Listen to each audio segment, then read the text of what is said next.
A sermon for 4th Sunday of Lent 2024. The Gospel story last week of our Lord making a whip to drive out the money changers from the temple and scattering the pigeon sellers' tables reminded me of a true story I heard in my parish in Davyhulme, where I served from 1979 to 1984.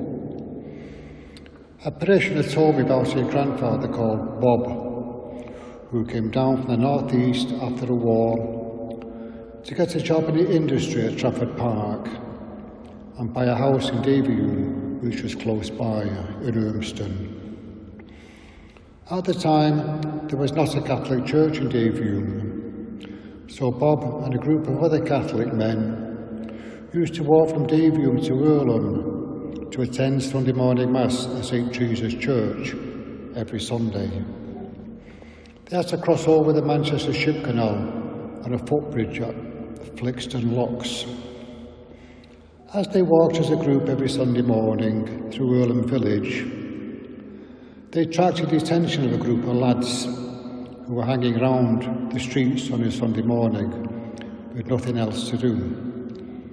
There was no TV in people's homes at that time. So they asked them where they were going, and they told them they're going to St. Teresa's Church for Mass. After a bit, they started calling them names, and then one Sunday, they started throwing stones at them. Bob turned back from the group and approached them, and surprised them all by saying, "Pick out your best man, and I'll challenge him to a fight on the way back from church."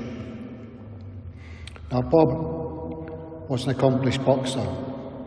Back in the northeast, he'd been a member of a boxing club ever since he was a boy and had won lots of medals and cups.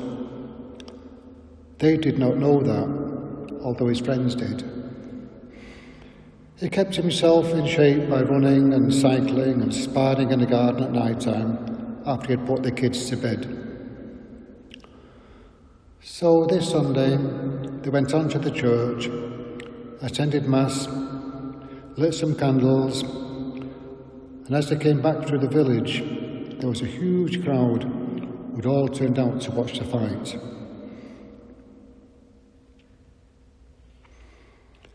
And in the middle was a giant of a man, a real Goliath. So Bob started off by trying to get the measure of him, and soon discovered he was not a trained boxer. Bob was ducking and diving, feinting and bobbing up and down, trying to tire him out. But he realised this other fellow had a huge swing, and if he did not watch out, he could be knocked out himself. Anyway, Bob realised it was time to finish the fight, so he hit him hard, boom, boom. 2 uppercuts, one from each fist. He knocked him out cold. Then Bob glared round at the crowd and said, "Anybody else want to go?" They all melted away, and Bob and his friends walked back home. Nowadays, they would call the police and you could get locked up for 6 months.